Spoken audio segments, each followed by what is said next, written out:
Yeah, we're famous for our mud. Famous for your mud? How's your Chinese food? You just keep on asking about Chinese food. Can't you tell they don't have Chinese restaurants around here? A few weeks after starting this podcast, I met Kristina online and we talked about doing an episode on My Cousin Vinny. It's now 2025, I'll be doing the podcast for almost 4 years, and it's finally time to cover My Cousin Vinny. And? Well, I hate to bring it up because I know you got enough pressure on you already, but we agreed to get married as soon as you won your first case. Meanwhile, 10 years later, my niece, the daughter of my sister, is getting married. My biological clock is ticking like this, and the way this case is going, I ain't never getting married. The entire idea for the movie was the product of Dale Launer, the screenwriter for Dirty Rotten Scoundrels and Ruthless People, who heard a story about a lawyer who took 13 times to pass the bar before finally passing. He thought to himself, what if you're traveling through the South, you get arrested for a murder you didn't commit, and the only guy who could possibly help you is the lawyer who failed the bar 12 times and passed on the 13th. He thought the idea was funny, but he didn't get to writing the script for a couple decades. By then he had so many ideas that the screenplay he ended up writing would have been a 3-hour-long movie. Dale Launer traveled the South while writing it, going from New Orleans to Jackson, Mississippi, where he got stuck in the mud, which then went in the script. What's the problem? Nothing. The car was shimmying on the highway a little bit. Hey, you got mud in your tires. I got mud in my tires? Mm-hmm. Let me ask you a question. How do you get mud into the tires? Oh, no, you see, that's just a figure of speech. See, the mud gets around the inside of the wheel, throws the balance off. Alabama, and even interviewed an assistant district attorney. He got back and had a series of meetings with a lawyer named Doug Knoll. And 6 weeks later, he had a script to pitch to the president of 20th Century Fox, who wanted him to cut out the Lisa character, who he had based on a couple he knew that had been constantly going at each other, believing that the Lisa character's line should go to Vinny to make sure everyone knows he's actually smart. This is one of many elements of the movie that Launer would have to fight for. They attached a British director, Jonathan Lynn, and asked him to do rewrites, but Dale Launer considered him an unfunny hack. However, Jonathan Lynn has an English law degree, and because of this expertise, the movie is actually taught by law schools to this day, who are trying to show law students how to present expert witnesses. And the ABA has named it the 3rd greatest legal movie of all time. The character Vinny that Dale Launer originally wrote is way different from how the movie turned out.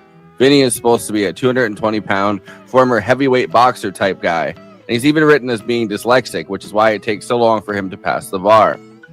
The actors they looked at, Andrew Dice Clay, Robert De Niro, Peter Falk, Danny DeVito, all would have been very different than the movie we get in My Cousin Vinny. Danny DeVito was approached both to star as Vinny and direct before Jonathan Lynn, but he wanted some pretty extreme rewrites and lost interest when Dale Launer didn't figure out how to change the screenplay to his liking.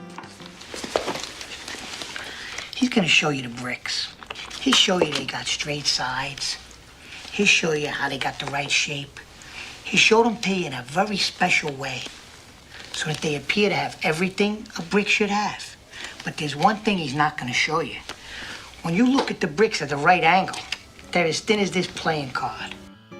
The quintessential fish out of water story about an Italian-American lawyer played by Joe Pesci, who took 6 times to pass the bar and has never won a case, who has to represent his cousin played by Ralph Macchio and his friend played by Mitchell Whitfield after they're falsely accused of murder in Alabama. An Italian kid and a Jewish kid from New York up against the Southern legal system. Vinny is with his beautiful fiance, Mona Lisa, played by Marisa Tomei. What are you nervous about? I'm the one that's under the gun here. Trial starts tomorrow. You want to know what I'm nervous about? I'll tell you what I'm nervous about. I am in the dark here with all this legal crap. I have no idea what's going on. All I know is you're screwing up, and I can't help. On the southern side, the strict judge, Chamberlain Haller, played by Fred Gwynne of the Munsters, and Lane Smith, the smooth-talking prosecutor, Jim Trotter, as well as Bruce McGill as Sheriff Farley. It's a quintessential product of early 90s pop culture. The South portrayed in My Cousin Vinny is shorn of the most problematic Confederate, racially tinged elements. They even considered young Will Smith for the Mitchell Whitfield role, but realized the movie would have a much darker tenor, with a black kid railroaded by the Alabama legal system. The film was shot in a real working prison, but the courtroom was a set, both in Georgia. The prison, Lee Arundel State Prison, allowed the prisoners to be used as extras. The courtroom set was constructed originally for the TV show In the Heat of the Night.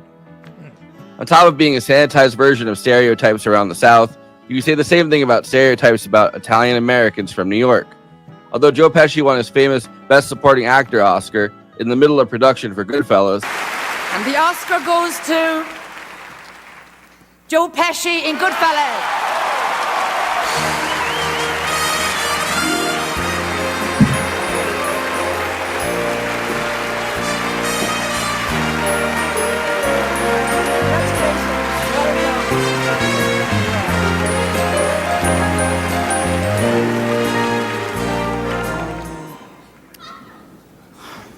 Well, it's my privilege. Thank you.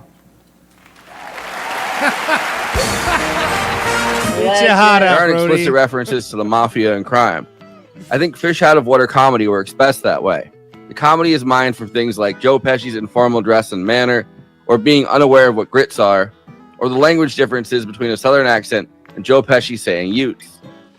What word? To what? What? Did you say Utes? Yeah, 2 Utes. What is a Ute? Oh, excuse me, Your Honor. 2 Utes. Joe Pesci and Marisa Tomei had a 22-year age gap filming the movie. In order to make Joe Pesci look younger, they used makeup and a device that pulled his face back with his toupee. The movie made back more than 20th Century Fox expected on an $11 million budget. It made $64 million at the box office, and it benefited from being even more popular on VHS, which is how some of the people who worked on it theorized that Marisa Tomei won the Best Supporting Actress Oscar because it was the first year that VHSs were provided to Academy members to watch at home. Why is it a trick question?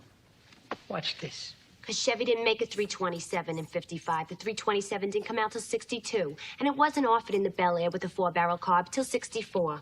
However, in 1964, the correct ignition timing would be 4 degrees before top dead center.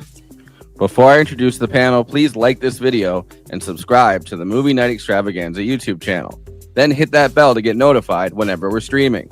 Super chats are now open. If you have any pressing questions, send us a super chat, which helps me maintain the expenses for the show, which I am obligated by the rules of the Geneva Convention to stop everything and ask the panel. Another way to help us out is to become a patron and give us money every month. In exchange, you get access to all of our after parties, bonus content, and we'll tell you even more movies we watched recently. Patreon.com/Movie Night Extra. We have a Movie Night Extravaganza Discord. There's an invite link in the episode description, and we have a Letterboxd HQ account. So those are 2 more places to follow along with us. Okay, let me introduce the illustrious panel. Conan Neutron is the host of Protonic Reversal, co-host of Movie Night Extravaganza, and the frontman for the band Conan Neutron and the Secret Friends.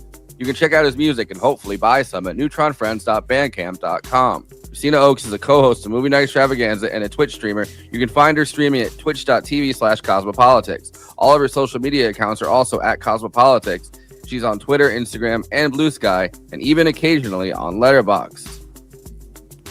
I, of course, am your local neighborhood host who took 6 times to pass the bar, but it's okay, I really love to argue, Forrest Miller. These 2 Utes. It's so crazy that was an ad lib. Yeah. Insane. I don't know. I don't know if it's an ad lib or if it was written on the fly, but I was watching the story where he was talking about how he was watching Rocky Marciano, which is, after like Rocky Balboa is yet another thing that's based on Rocky Marciano. Yeah. But he heard him. He was standing in front of him, and he heard him. He was like talking to the kids, and he's like, yeah, I love to do this for the Utes. And it was Joe Pesci that actually said, Utes, what's Utes? And he was like, "Youth." So it's actually the Joe Pesci was the Chamberlain Holler. I like it even better now. That rocks. Yeah.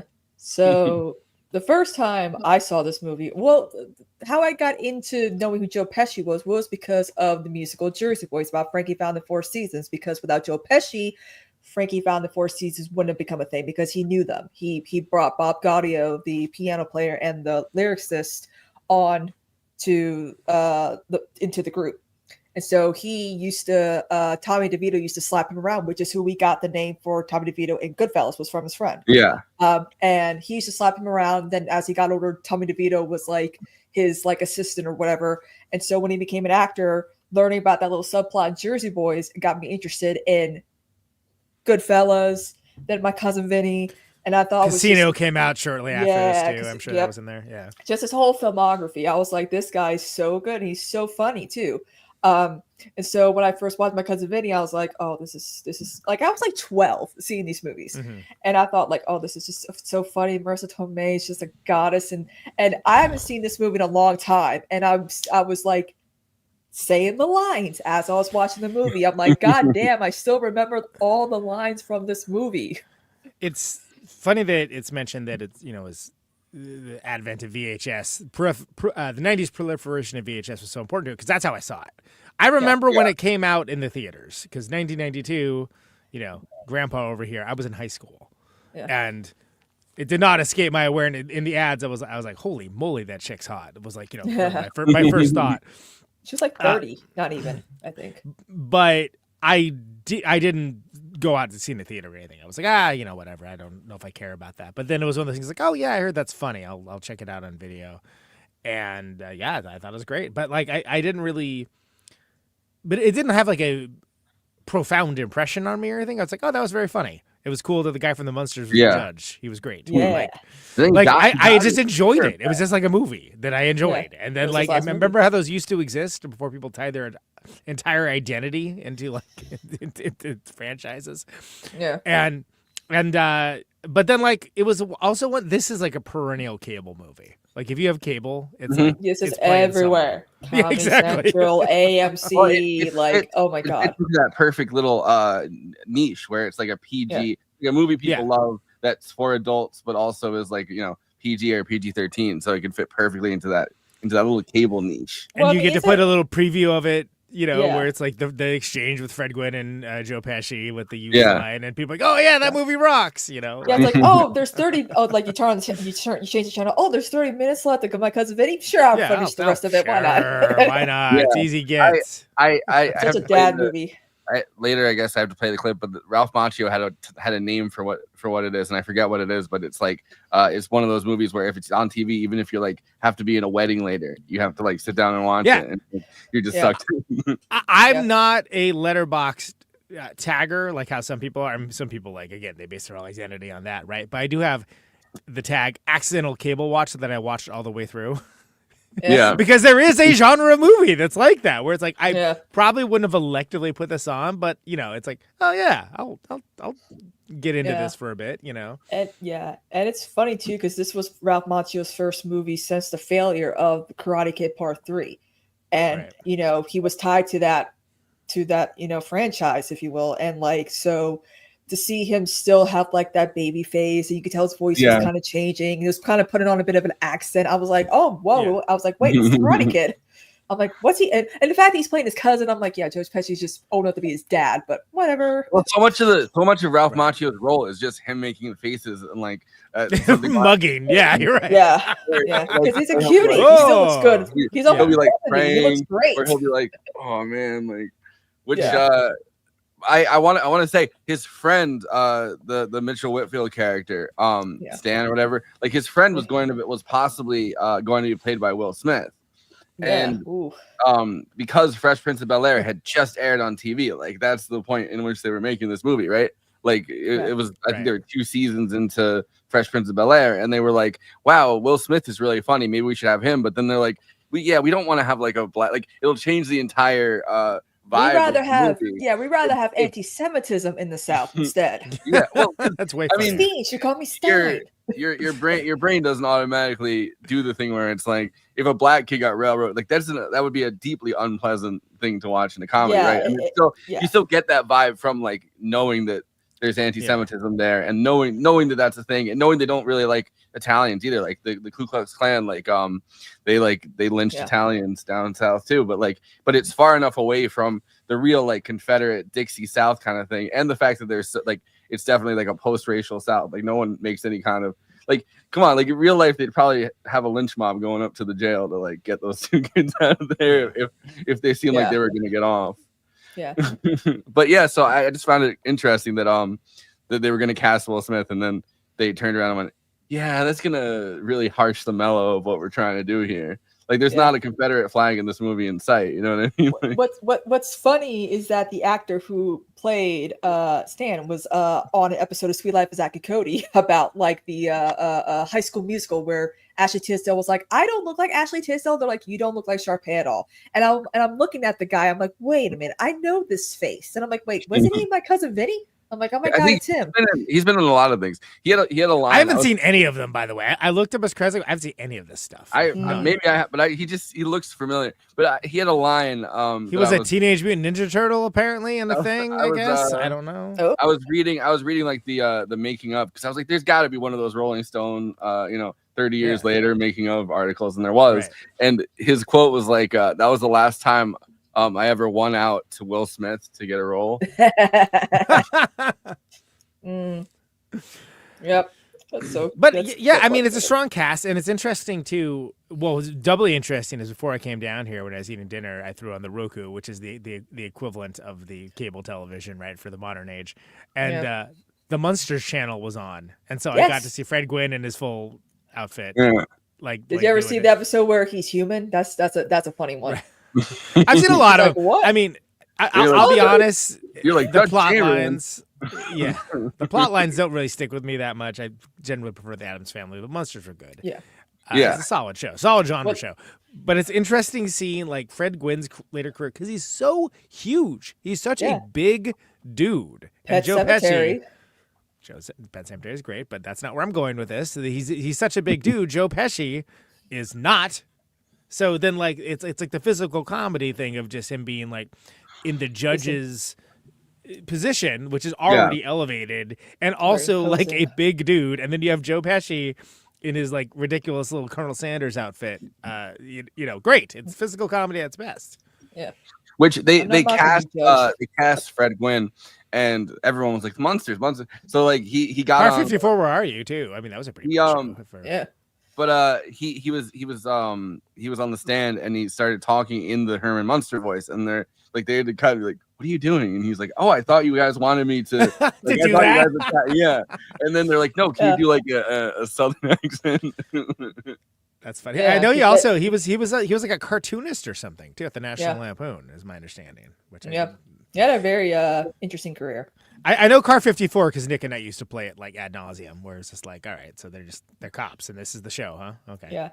They also this was right around the time that the Game Boy first came out, and so Ralph Macchio and the initial kid, they had gotten the Game Boy, and the two of them were like playing Game Boy all the time when they weren't filming, because obviously like they're pretty young here, and Fred Gwynne like kind of sauntered over and was like, oh, what's that? And he's like, oh, it's a Game Boy. And they said the next day he came in and he was playing Game Boy.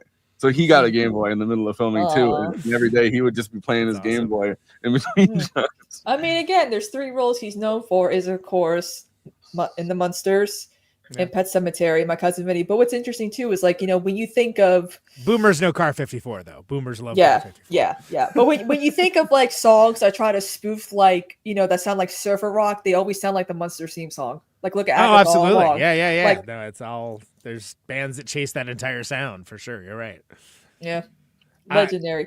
His first role was On the Waterfront. That's crazy. Yeah, he's a slim and On the Waterfront. Now he died a year after this was made too. Well, I think he was riddled. He was riddled with cancer. He's pancreatic cancer. Yeah. He died in his cigar room. But legend. That's amazing. But yeah, he was like uncredited in On the Waterfront, but it's like his first film. Yeah. Well, you guys know that Lorraine Bracco was the first pick to play Mona Lisa, but she did not want to get typecast. That's why she didn't want to play Carmela in The Sopranos. They wanted her to play Mona Lisa, but she was like, "No, I just did Goodfellas. Joey's great, but I don't want to be typecast as some like broad from Brooklyn or Jersey or whatever, being like the side chick." They found sliding door situation that would have been, huh?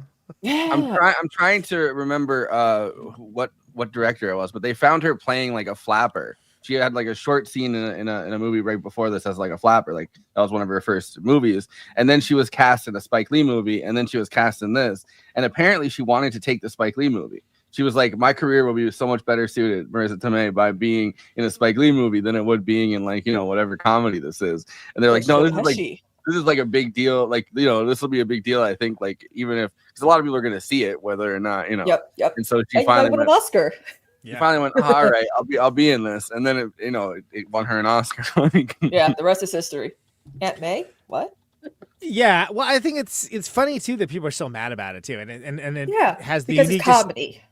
Well, because it's comedy, and comedy, other than like horror and sci-fi, is like the least respected genre amongst the Oscars.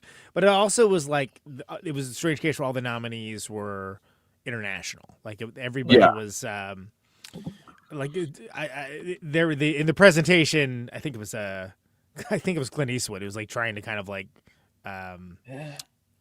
It does go hard, yes. Was trying to make some joke about that, basically that it was a bunch of international. So he was being racist? And a bunch of international nominees and also someone from Brooklyn. But like he blows the delivery so bad, it's like, get the fuck off the stage, dude. Like, just start talking to a chair, why don't you? I mean, this is to be fair, this is decades before that.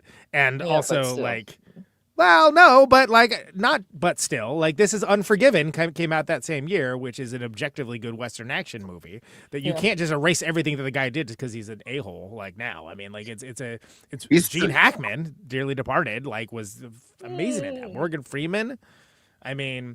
Like, I get that it's great to reflexively say, like, someone's a piece of crap and has always been a piece of crap, but that's a great movie. Clint Eastwood's still making good movies. Well, that's what's annoying. Juror number 2, like, I was like, should we Where did that Juror go? number 2 in consideration? I actually liked it. I thought it was good. He comes out with one good movie and then one mid movie, one good movie, then one mid movie, and it just depends on like if people want to release it or not. Like, I'm surprised Jersey Boys got us. I'm like, Jersey Boys should have gotten a winter release and not a summer release because I'm like, that's not a. But it's pretty good considering it's like, what, 105 or something? Like, how old is that dude at this point? Like, I mean, that's a pretty good... He was born in 1930. Oh, my God, it wasn't that far off. He's 94. I know the Great Depression. And again, some people did not care for Juror number 2. I liked it. But, like, Jesus Christ, if you're making, like movies that are that watchable at 94, I mean, good Lord. The funny thing about Clint Eastwood, though, to look back on it, he, like, people like John Wayne fucking hated his like movies because they were like, oh, this is the new more progressive form of cowboy movies that show I didn't like it. The darker side. It's not just making everyone look great for killing Indians or whatever. And speaking of cowboy, I mean, hello, when they come into that Alabama town, he's got the cowboy boots because we all know that's his urban in camouflage. order to blend into the South, you got to wear cowboy boots and maybe a cowboy hat. You'll be fine. Awesome. Yeah, I love the oh yeah, you blend. And the little camera too. I'm like, oh God, I remember those types of cameras. I feel like that's when I went to Texas and I was in San Antonio and I bought a cowboy hat. I feel like that's how I looked. I looked like you look like ridiculous. Everyone's like he doesn't fit in. No, it's like me wearing like this gothic, like I'm wearing like a Catholic look, like with a cross because I know Vinny wore the little, like in every outfit that he wore in the movie. That's the one thing I noticed about Joe Pesci. I'm like, oh yeah, I forgot he's like a big Catholic because he's also the guy who, when Sinead O'Connor ripped up the photo of the Pope, he's the one when he hosted SNL the week later, he taped it back together and everyone's like, yeah. And I'm like, he also beat up what's his face for doing the impression of the Joe Pesci show. That what's his face who does all the weird faces. I forgot what his name was because good old what's his face. We speak his name. Exactly, but like he was like, you got him in the knees. Pesci knocked his face right off. Yeah, exactly. And De Niro too. But it's such a I feel like almost like a anal retentive style Italian thing, or like to like just tape up the picture back together as if the picture didn't just get like, oh well, I'll just tape it back together, it'll be fine. Like So what's interesting is historically, like what's remembered from the award season this year is that this is when they finally gave Al Pacino the Oscar for Scent of a Woman. Which is also hilarious because he was nominated for supporting for Glengarry Glen Ross, which is a far superior. Now was it Denzel? But it was Gene Hackman in Unforgiven that won that year, which that was but who was nominated against Al Pacino for Scent of a Woman? Because I was watching one of those videos. Where Chaplin, Robert Downey Jr. Okay, yeah. Clint Eastwood as in Unforgiven. The lead of The Crying Game, Stephen Ray, and Denzel and Malcolm X. Denzel. That's the one. That was the one. It should have been his. Well, there's that famous. I've told this story before, but there's that famous story I saw where Al Pacino was talking about how he took like a handful of Vicodin and like Xanax because he was really fucking nervous. But he was also like, so he was just popping pills in the Oscars and could barely stand up, and kept like turning around and asking people like, "How long is this thing?" Like. And so he's like awesome. Really fucked up, and then because he's like, "There's no way I'm gonna win this," but it's like nerve wracking, and he's like in the height of his addiction. He's been drinking, he's been popping pills, and then they're like Al Pacino, and he's like, "I'm gonna have to get up," Yeah. which is really hilarious. This is also the year Bram Stoker's Dracula, which we covered not that long ago. Shioko won for best costume design. 1992. What a year in film, except for Send Up a Woman. Well, and that's what's crazy is like it smells. But like if you look at those nominees, it's like again, whatever you think about Clint, he's awesome and Unforgiven. But that should have been Denzel's to win. And it's Denzel and Robert Downey Jr. as Chaplin, also very good as well. Well, but Robert Downey Jr. said he actually was glad he ended up not winning the Oscar for Chaplin because he said his career probably would have been a lot different. I'm like, you probably would not have been like an alcoholic, or like deep more into alcoholism by then. I don't know, but Clint won against Robert Altman for The Player too, which is crazy because The Player, of course, famously about Hollywood, but maybe some of the jokes hit a little bit too close, like that was what usually happens with Altman. That was Marisa the only nominee from My Cousin Vinny that year? For acting, I believe so. Yeah, but no screenplay. Yeah. That's they didn't get a screenplay. It was just Best Actress in Supporting Role. It was Judy Davis for the Woody Allen movie that came out the year. Oh, that's why they got mad because it's Judy Davis. And there's some Mike Newell historical drama I've never seen. Vanessa Redgrave and Howard Zinn, which Vanessa. Oh, so she was up against a lot of legends that year. That's why they're also pissed. And read all these like really mean conspiracy theories about it too. That like they had fixed it for. Which they would never say if she wasn't, she wasn't Italian. They wouldn't. What she knows how to fix the Oscars. Yeah, I remember hearing about a lot. That's like and Louis Malle for Damage. Miranda Richardson was nominated for that as well. So like basically all these like important art house films and also Woody Allen, and that's why they were mad. It's interesting. I was when I was reading that article, they were talking about how. One of the theories behind her winning rather than, is because that was the first year they sent out VHS tapes of all the different Oscar nominees. So people could actually just sit in their house and watch it. And they were saying that like they think the people of the Academy probably would have not even watched My Cousin Vinny except for like, you could pop it in your your VCR and watch it on. Well, I mean, it's the same thing we talked about with Bram Stoker's Dracula, right? Because that was a big like, nerds like me were going to see in the theater, but like it hit big on VHS. That's where people are like, oh yeah, I'll watch that. That sounds cool. Like and which is crazy. Well, not crazy because if you think about their historic dislike for any genre anything, but they got art direction, makeup, costume design, Dracula I'm talking about, and sound effects. Like same stuff happens this year, right? Just like, give them the technicals. Yeah, give them the Doom, but should have been more. But it's interesting because like watching, I think what it is that her performance just stood out among everyone else. Yeah. Well, she's got a great and it is like 30 minutes from the screen time, but like she's got a couple good soliloquies, but it's the testimony on the bench, which I feel like, again, talking back last week with Anatomy of Murder, that like certain tropes that we just think of as like, that's the thing that happens in these things. That's the surprise witness. That's the surprise witness that you think is like, not going to be doing that much, and then they end up turning it all around at the last minute. Like that's the trope, right? But there are some car fanatics who are like, well, actually, there's a few things that they got wrong. I'm like, yeah, but whatever, who cares? Like, I get it. Okay, but like again, her whole thing she's supposed to know more about cars than men, and that kind of pisses them off. Well, it's funny that mechanics are like, oh, maybe she got, but then lawyers are like, yo, this movie fucking rocks. So, mechanics are like, he got one thing wrong, but lawyers are like, this movie fucking rocks. Like, this is how you do it. You think lawyers would be the people that were super pedantic, and they would be mad. Like, no, it's the mechanics. But they actually show My Cousin Vinny to teach the voir dire, where he's like, I'd love to voir dire this witness. Like as like a real legal concept, right? Where you can actually like question the expertise of someone to admit or not admit them as an expert witness. They actually teach My Cousin Vinny in law schools. to teach people how to do that. Yeah. I'm noticing a running theme with the movies that we Yeah. picked. Also, too, he's kind of bullshitting his way through because even though he went to law school, he did not. It's like nothing clicked for him because he didn't know a damn thing about disclosure or knowing that you have to exchange files and information, and yet Lisa is reading everything. It's not just an Alabama thing. But it's also like a good fish out of. No, I'm not saying it's an Alabama thing. I'm just saying it's the fact that he learned that he went to law school. That you'd come away from this movie being like, wow, in Alabama they have some loose disclosure laws. It's like, no, that's just how disclosure works. Yes, he has to by law. It's called disclosure, you dickhead. But the point, the reason why the movie works is it being fish out of water. Right? Yeah, and so it like that. It works in the conceit of the character because he is sort of just like white knuckling his way through stuff and trying to get by in like panache and charm.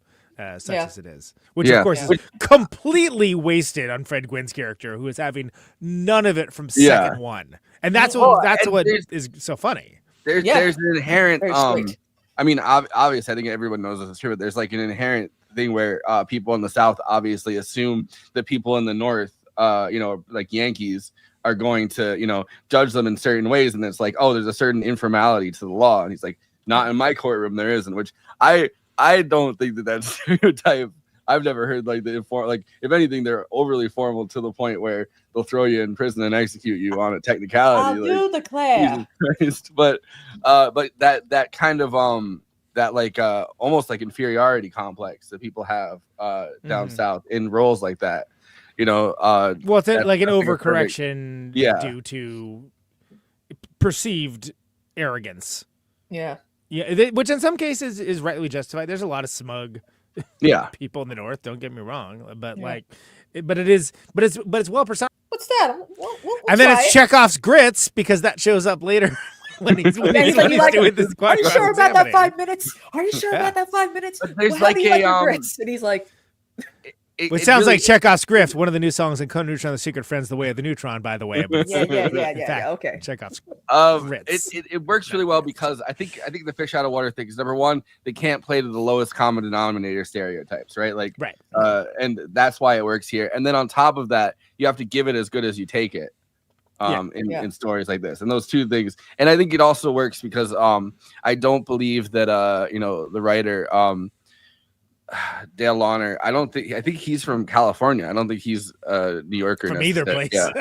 Yeah. Oh wow, so we did a really good job, not kind of this is gonna be one of those things like, oh, back then movies like this would offend the kids today. No, it would not, because it's not even offensive back then, because they're not really going deep into the stereotypes of like what Yankees are and what Southerners are. There's just a minor curiosity about each other's cultural and like differences. little things like the mud. Oh, you got mud in your tires, and he's like, mud in my tires. What are you talking about? It's like, it's a saying, dude. It's a saying, man. It's a movie about culture. It's a movie about culture clash between, like Alabama or the South and like New York, written by someone from California and directed by a British man. So like, it's funny that the That's a lot going on there. Was that like his only movie he ever directed? Because I don't remember hearing anything from him. No, Jonathan Lynn has done a whole lot of movies. He did Clue. He directed Clue. He directed Tim Curry? Nuns on the Run. I mean, that's to my knowledge, I've only made right now. Nuns on the Run with Eric Idle and Robbie Coltrane, and they're not. They have to dress up as nuns because they're criminals. Have you guys ever seen that? Yeah. He also did Distinguished Gentleman, which is like head of state kind of movie that we talked about doing during Election Night Extravaganza 1 year. And Whole Nine Yards. Yeah, the Bruce Willis, Matthew Perry. By the way, that movie has Joe Don Baker. I forgot about that. But he's so. I guess this guy, the Dale Launer guy, he's the one that wrote.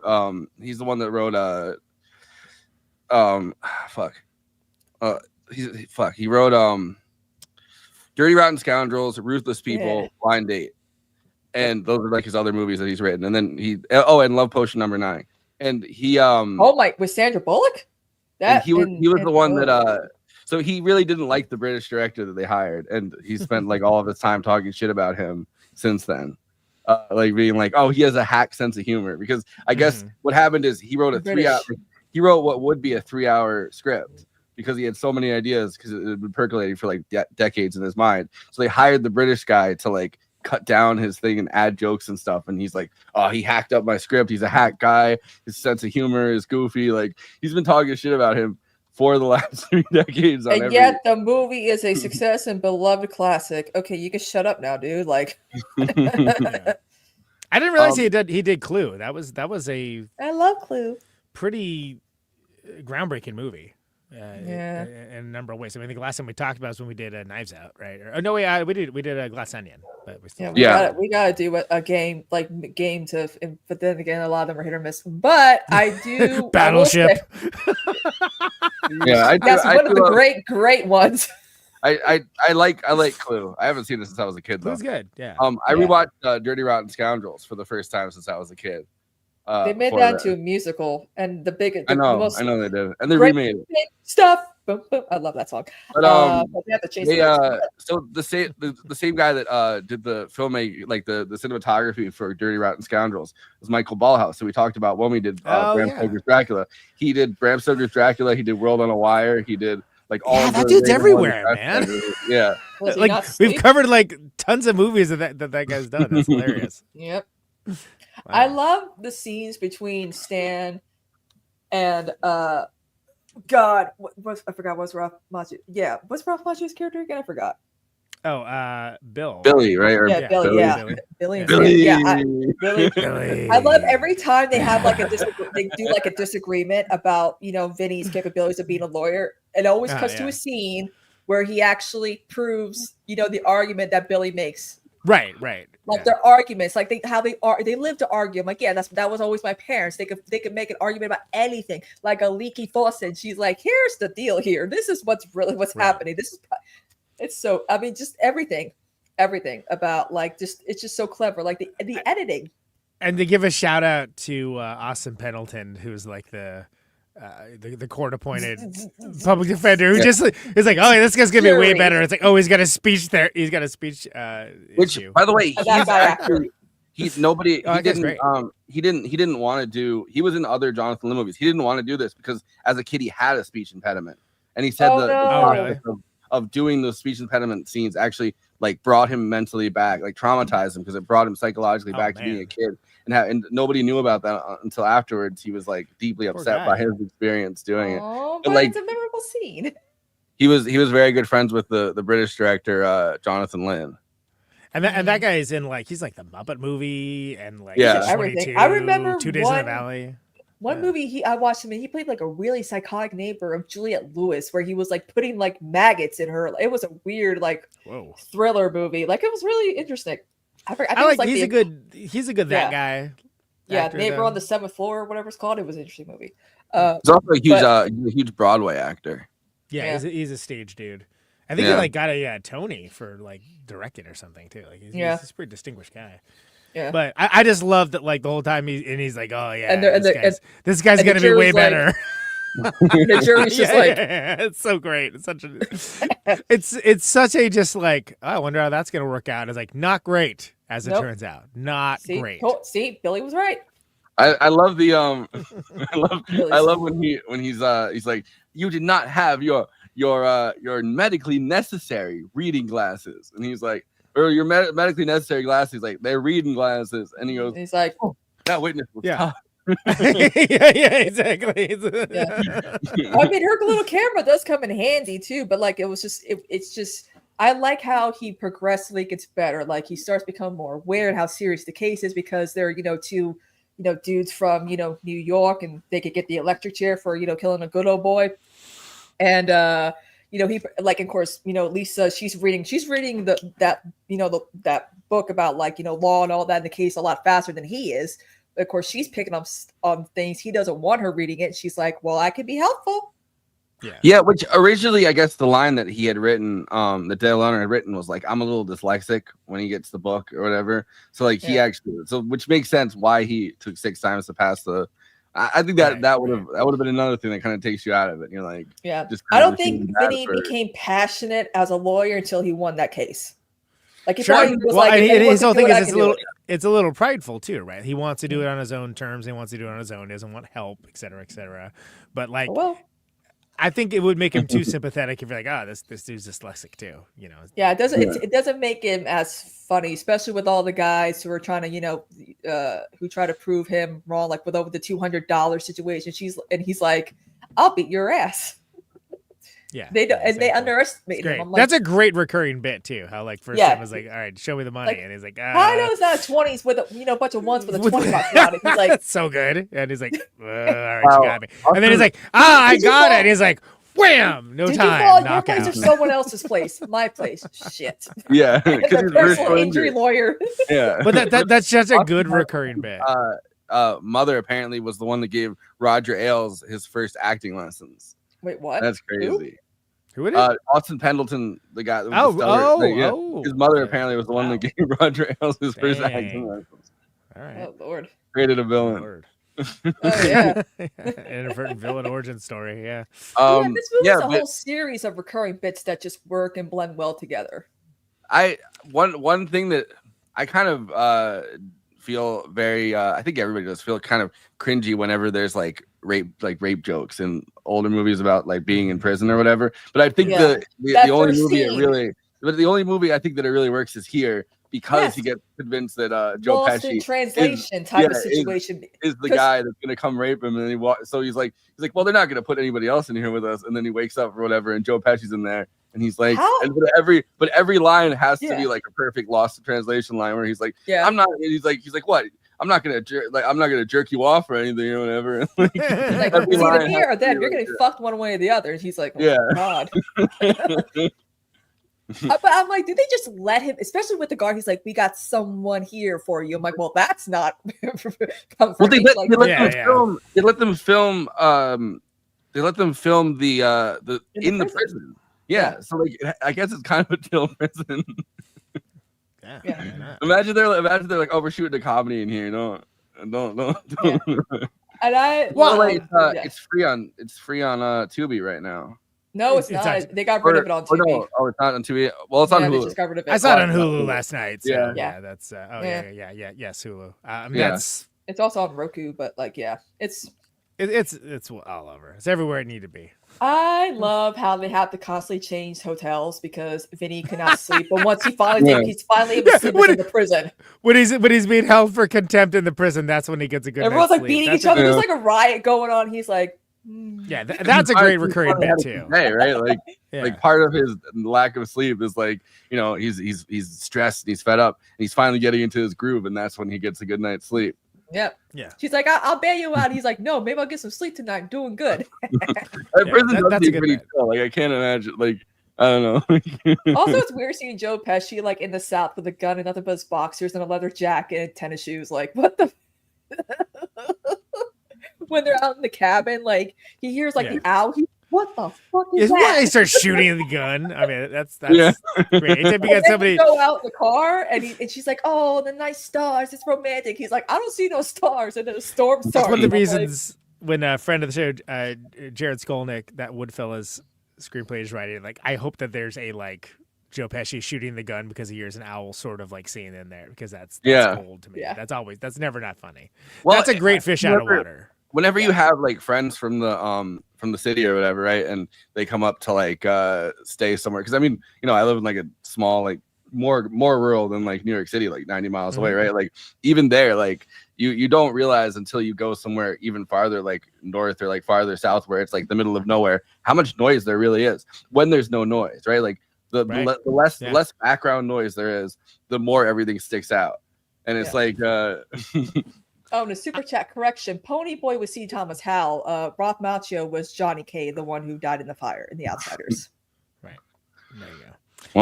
Well, we talked about it a little bit about it at the top of the episode. But I know like it's good for him after the abject failure of the Karate Kid 3.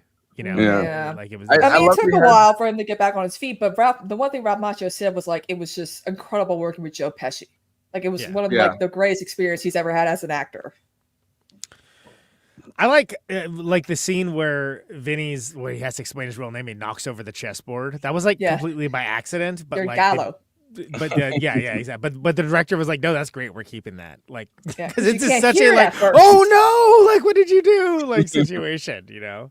Yeah. But it's also like it's almost metaphorical because he's knocking over the chessboard of Southern Exactly. jurisprudence. Sorry. William Yeah. Zabka. Yeah. He's the real Karate Kid because Daniel did it.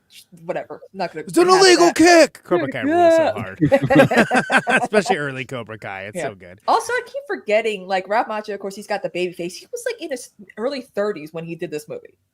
Early 30s. That's insane. He was born in Wow. like 1960, and I'm like, Wow. you're almost 70? Like, what the fuck, dude? And But he it still worked. doesn't look- he still doesn't look 70 now. Like you see him and stuff now. Yeah, he's like 60 something, and it's crazy. And like, So Damn. another kind of running theme from last week, Jonathan Lynn actually has a law degree.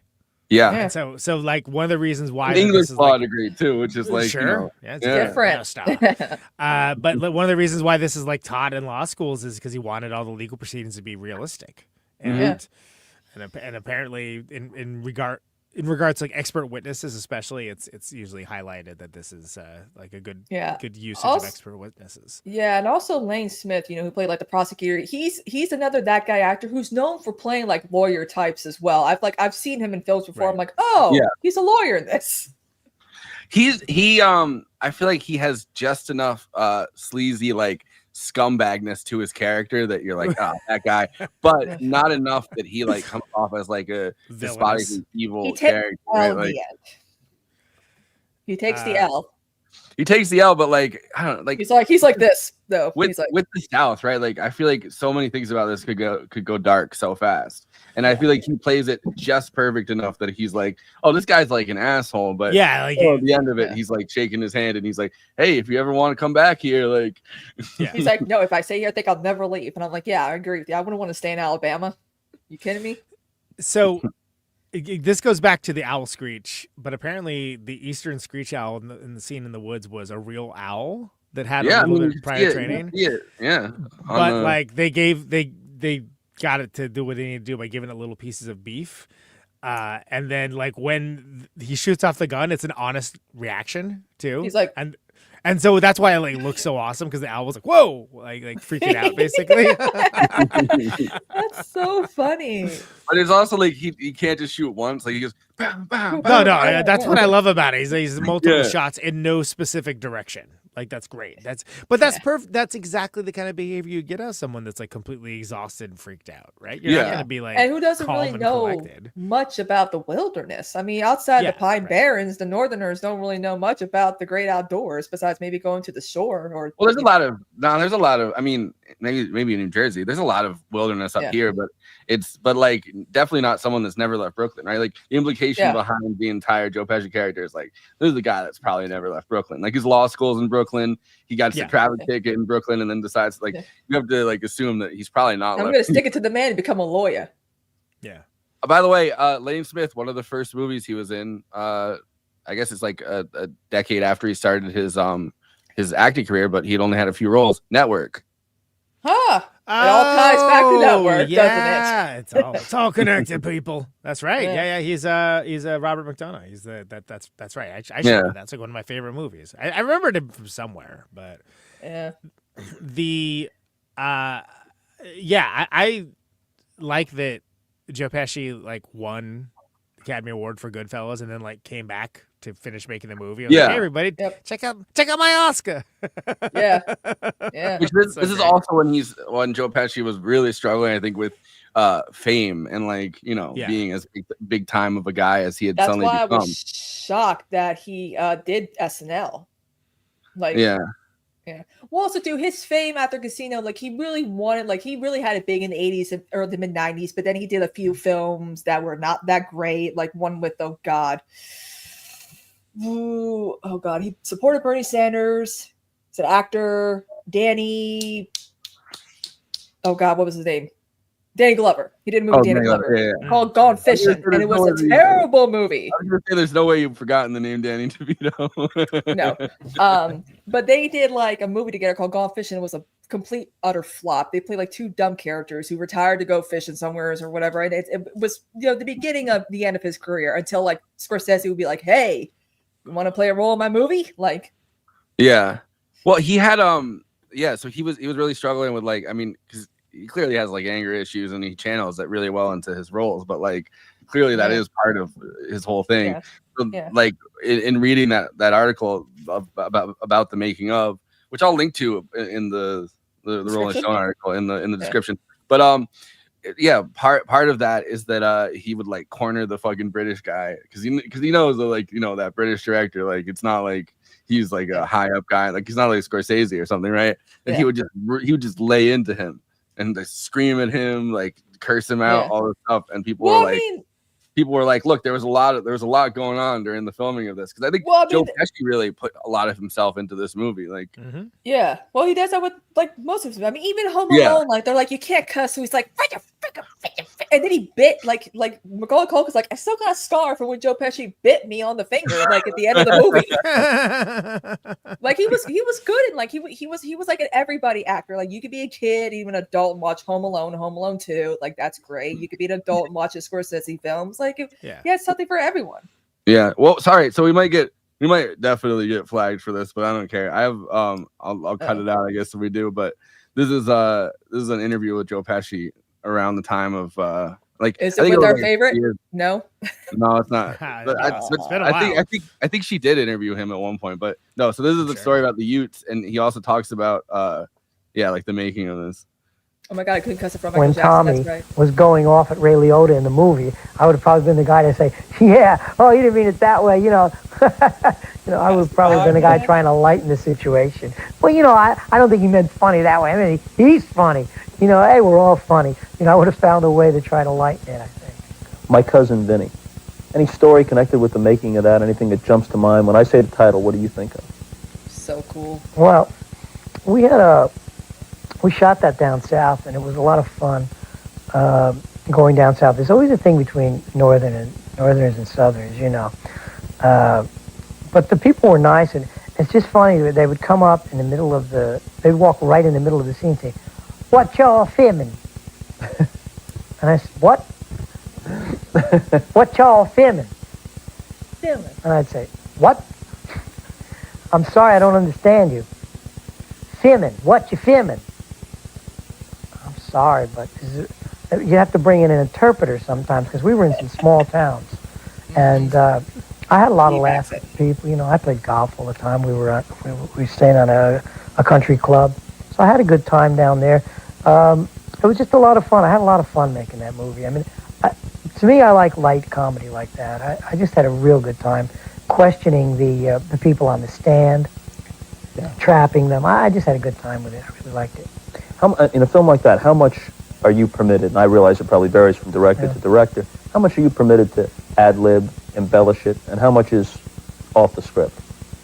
Well, a film like that is, I probably could have, put more into it, but My Cousin Vinny was written so well that everything was there. I didn't feel the need to do anything. I mean, I may have turned a phrase here or there. I probably would have been allowed to do a lot if I wanted to, but there was no call for it. I mean, I thought it was really good. I added YOUTS. The 2 YOUTS. The 2 what? 2 what? What was that word? What word? 2 what? What? What? Did you say YOUTS? Yeah, 2 YOUTS. What is a YOUT? Oh, excuse me, Your Honor. 2 youths. That was my contribution to that film. I remember it was Rocky Graziano. I always loved Rocky Graziano for his naturalness. Whenever he would do a benefit for somebody or something, he was always interested in kids.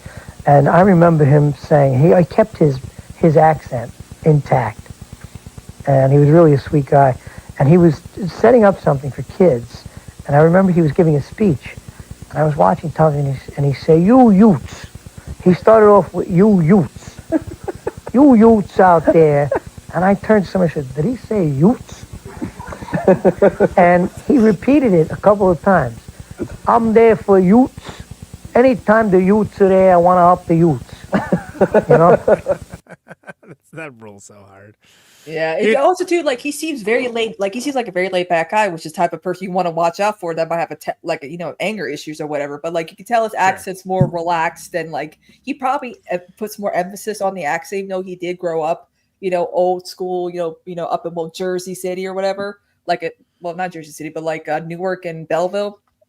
But like he seems like such a relaxed guy. And Thomas pointed out that he could have customied Michael Jackson. Well, if we remember Moonwalker, the short film, he played the bad guy, which is where the Smooth Criminal music video comes from. But okay, yeah, I believe you. I just he played Mr. I forgot Big. that happened. Yeah, he tried to get the kids hooked on drugs, and he had a tight little ponytail and sunglasses, and I was like, that's Joe Pesci. Can I tell you he was everywhere. Well, he's so intrinsic in this role, and so there were some alt castings that have not been mentioned thus far in the show.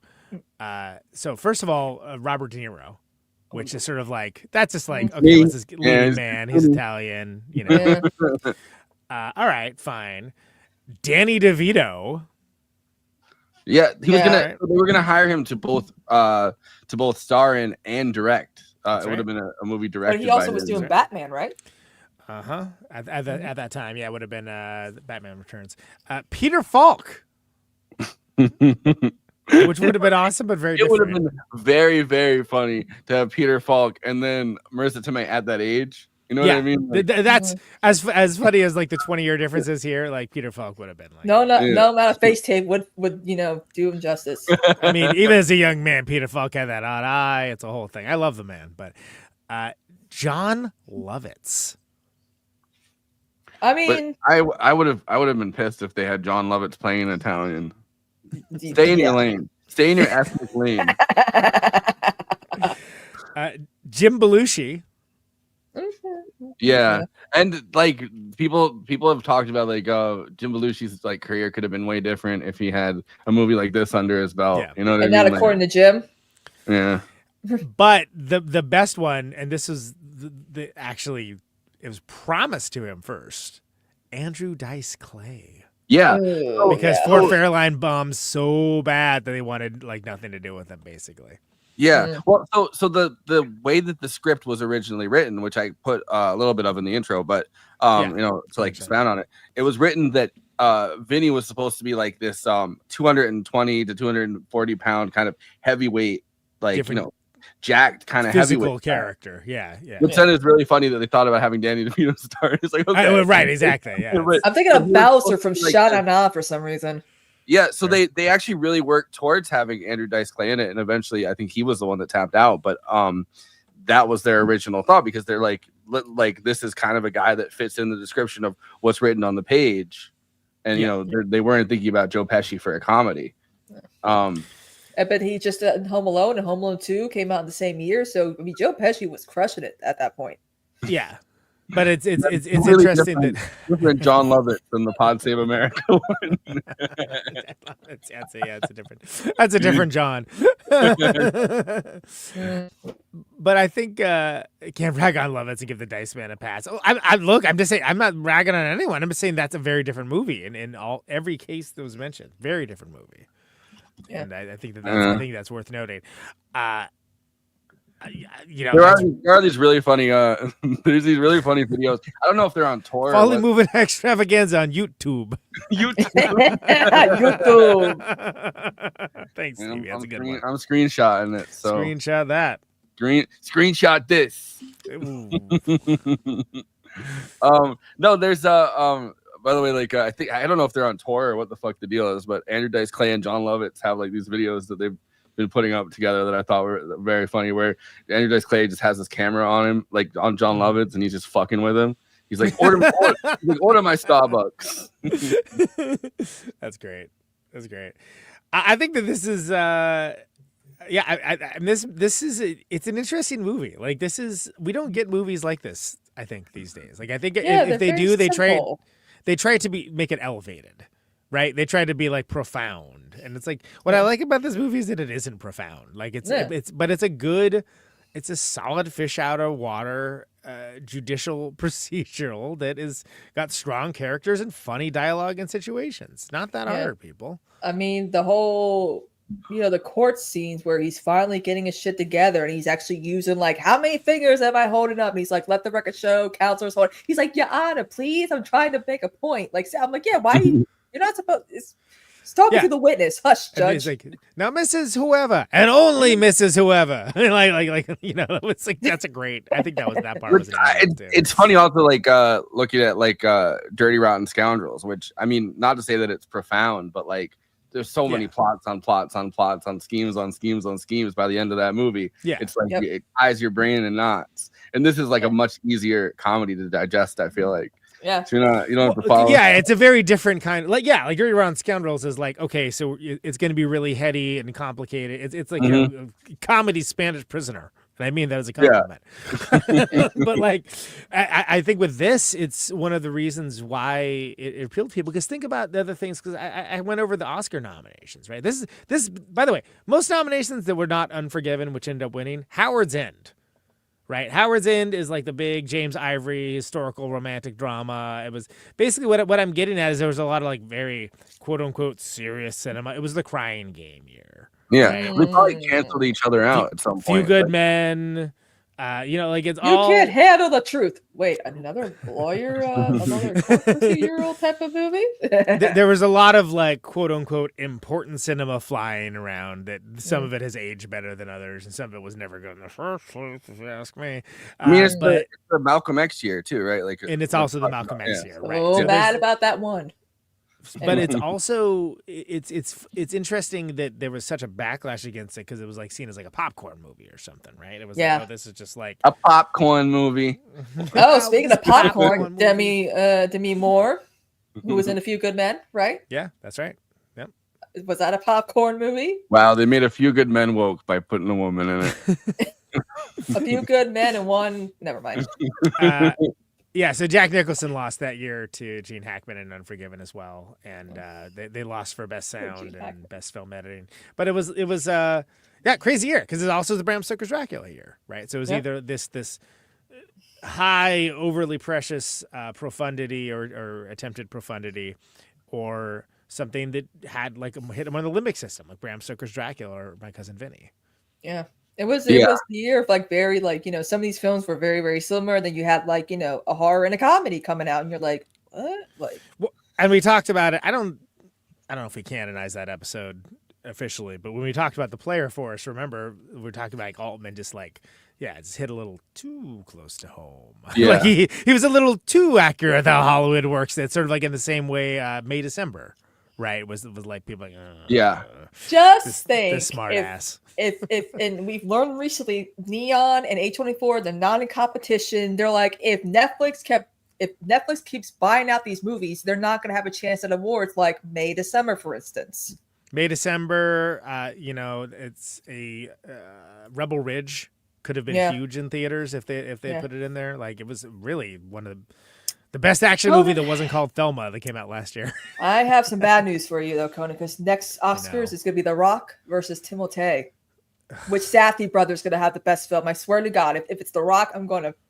Never mind, I'm not going to say it because I can't say it. Look, it's pretty early in the season considering the last season just closed last week. Yeah, but everyone's like, get ready. And I'm like, oh, God, no. I'm not ready. I'm not. But I only bring up like the other stuff's going around because it was considered such an outlier for a comedic performance like Marisa Tomei's, which is great to be even in serious consideration, let alone winning. To the point that they started talking about like, oh, maybe it was a mistake.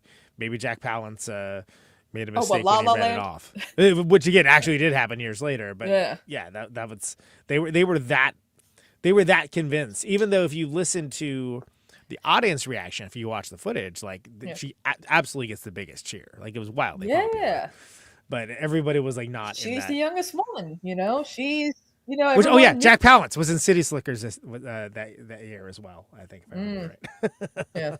Well, also too, like rarely do comedy performances do win. Like a lot of people were like surprised when Melissa McCarthy was nominated for Bridesmaids, and I'm like, no, that's a good performance in my opinion. That's a great performance that stands out. That's like she's so funny in that movie. That's another movie I would love to. But Did they black side her? Like, I feel like I haven't seen her. Melissa McCarthy. No, she was in some film that I was like, oh yeah, that looks like a Melissa McCarthy movie, all right. And I just didn't look into it. She's in I'm sorry, Mason. We got Jubilee. Hello, Mason. Hi, One Hand Politics. What's up? How you doing? Yeah. Get us on Jubilee, right, Forrest? Yeah, we gotta be. I'll become a liberal for Jubilee. She was in that like Happy Time Murders. I never saw it, but like where it was like the buddy cop movie, but like her and her and a Muppet. Yeah. Everyone hated that film, but I kind of liked it. I didn't see it. Because it was just a little. It was just people just forget like, oh my god, puppets can't be raunchy. I'm like, yeah. I mean, come on. Meet the Feebles. Hello. It was Brian Henson that did. Brian Henson did that. Right? Yeah.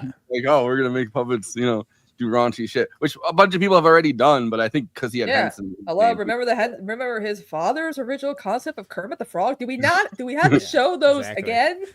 I know those. I feel like those were like constantly on air in this the Muppet Show, Sex and Violence.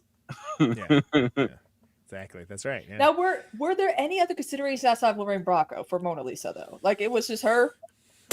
As far as I can tell, the only other one's kind of interesting is that instead of friend Gwynne, Christopher Lloyd was considered for the judge's role, which would have been the actor. Exactly. That's the best way to mention to reference any alt casting that involves Christopher Lloyd. Yeah, for sure. The actor. But I don't know of any other one you said. Like they really were solid on wanting Lorraine Bracco, probably because but then again, it would have been Goodfellas, yeah. But she didn't even get nominated. Like it was weird. Her Ray Liotta got like completely like out of the award stuff, which is shocking. Also, I think Ray Liotta is funny because he's very. Imagine if he would have been an option for My Cousin Vinny because he's pretty funny. I mean, he could have been in The Substance, but then he died. Yeah. By the way, it was John Landis, and it was the movie Oscar that they found Marisa Tomei and Sylvester Stallone. Tim Curry and Sylvester Stallone, right? Yeah, and then I saw the thing of that scene where hello, and he's like, hey, let me in, and he's like, I've heard stories about you going around town. You think you go around town? That's such a funny movie. It's so bad. But then there's like, Tim Curry's character comes in and he's like, hello. Oh, Carol Davis for Mona Lisa. That's the other. Oh, okay. Carol Davis. That name sounds familiar, but I don't. Let's see. Let's get my top research. Yeah, that name sounds familiar to me as well. 20 supporters take on one movie podcaster. She's British. Are they going to do British Mona Lisa? Yeah, come on out of here. Oh, unless you can do an accent. Because most maybe that's true. A lot of Brits do pretty convincing American accents. And we can't do it. There's definitely other ones too somewhere out there that they haven't listed anywhere, because for a long time they were looking for someone to play Mona Lisa and they couldn't find, like, because they found Marisa Tomei because she was basically unknown, but she was just on the set of this one movie. Yep. Yeah. So get this, the Dale Launer, the writer, talked about making a sequel to this that would be Vinny Gambini practicing law in England. This is 2012. Oh my! Wait a minute. That's just guys. Did you know? Which actually sounds kind of great, but I guess when Marisa Tomei he has an album called Vincent LaGuardia. Yeah, that I was aware of that. Yeah, that's right. Yeah. Well, he had his. He likes jazz. He likes to play guitar. Yeah. He was a guitar player before he was an actor. Yeah. And he was in Vincent LaGuardia Gambini Sings Just for You. Yeah. He was in Frank Vincent and the Aristocrats because he was friends with Phil Leotardo. Yeah, he knew. Well, the thing with Joe Pesci is he knew everyone in Newark and Belleville and all that, and so he brought a lot of people together. Without him, Vince, a lot of these, people would not have been where they are today without him. He did a lot of, networking. Did you also know that there is an unauthorized, unreleased Hindi language remake of My Cousin Vinny? Banda ye bindis high. Translation: this guy is cool. Do they make like a Punjabi Indian guy or something like that? Like someone from one of those from one of those regions of India go down to like southern India, and then they don't even speak the same language. Oh God. Yeah, and apparently 20th Century Fox did not care for that, and they sued for blatant plagiarism. I mean, I'll be honest, My Cousin Vinny would make a good stage musical. My cousin Vishnu. Damn. Like you could have some, I could picture it now. I could picture like My Cousin Vinny stage show. My buddy John Lo-Young is Vinny. I'm thinking maybe True could be, maybe Emily Ashford could play Mona Lisa. Like there's so many possibilities because they're making movies into stage shows now. Like that's what they're doing now on Broadway. And it's kind of driving me crazy. Yeah, please stop. Thank you. It's enough. But like I wonder what like Mona Lisa had a very specific look. Like you could tell she's like the girlfriend of a guy who lives in Brooklyn who likes wearing leather jackets. Oh, yeah. Like the tight dresses, the one pieces, the leather jackets, the hair, the makeup. We like it looks them so all. good. Yes. Oh shit! This is the guy that they had as This is the guy that had play. Fantastic. The India Govinda. Great. Wow. I could see it. I mean, like, look at The Office, right? That started off as a British show. Like it moves over to other languages.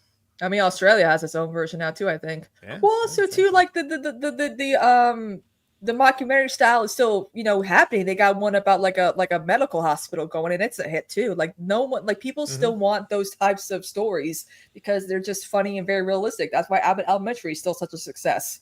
Yeah, after 4 seasons, because they're regular sitcoms that's missing from all the streaming bull crap that we're dealing with now. The fuck, Govinda was supposed to be caught up on that. That's awesome. Govinda was supposed to be an Avatar, and oh really? He was gonna be paid 18 crore to star in Avatar. Wow. To star, they're gonna have an Avatar. Avatar starring that guy. Oh Lord! What the hell? Yeah, sorry. I just thought that was fascinating. That they got the hex suit out of them too, basically. Look, when you talk about, and we are talking about courtroom procedurals this month, that is what we're doing. Justice Night Extravaganza. It's all litigation, courtrooms, lawyers, judges, et cetera, et cetera. It is, I feel like, a quintessentially American courtroom movie. Yeah. That has been kind of weirdly put into what is what we have left of monoculture and the zeitgeist in ways that people can't even articulate. They might not even be able to tell you where the YOUTS line came from, right? Yeah. But everyone knows that line. Yeah, Mm-hmm. Yeah, and it's even if they've never seen the movie, and I think that's fascinating to me.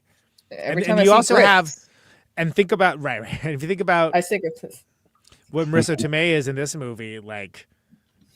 What is Julia Fox in Uncut Gems if not the next generation? Or that, any type of actress that plays a role like that, you have to give it to Marisa Tomei. When you see a movie where girls, it's like, this is very familiar. I think I recognize it. And it's also too, Marisa Tomei has aged so gracefully that more generations know her because of Marvel, but a lot of people still remember the wrestler. Remember the wrestler? She's amazing in that. God, that was She's such so a good. That was Darren Aronofsky, right? That was his. That was that was his the male up plastic surgery. Yeah. She I remember that movie rules. That one, right? Yeah, she's the one. She should have gotten something for that.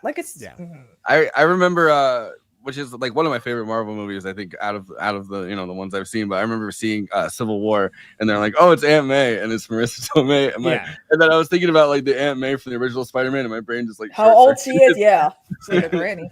No, but that was the joke, right? Yeah, it's like, but I just my brain was just like.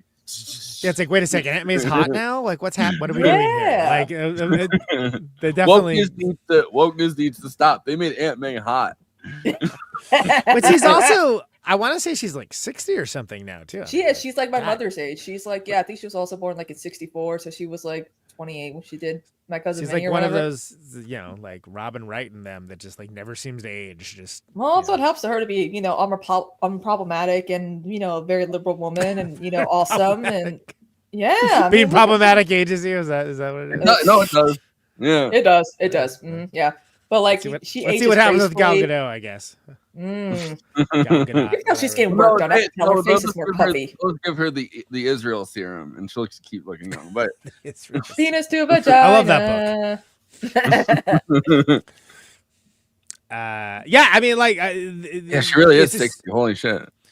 It's a strong character, though. Like, it's a strong character, and it's sort of you can kind of go to the Cyrano formula of someone like behind the person that's giving the answer, but it's not strictly that. It's definitely like it's an interesting and unique role with female agency that is well played, and she has some like incredibly delivered lines, especially in the courtroom, that like when you think of things you remember that aren't the one line, that's what you're gonna remember. It's like, oh yeah, remember when like they're like, this chick, she doesn't know anything about cars, and then it's like, oh no, it's like the linchpin to the whole movie. and they're like, she's a good witness. She's fine. But also too, like she's able to hold her own in an argument every time her and Vinny get into a fight. Like, like that's what's great about her. And she also, the whole scene about him going hunting. She's like, imagine you're a deer, you prance along and all that. And she's like, bam.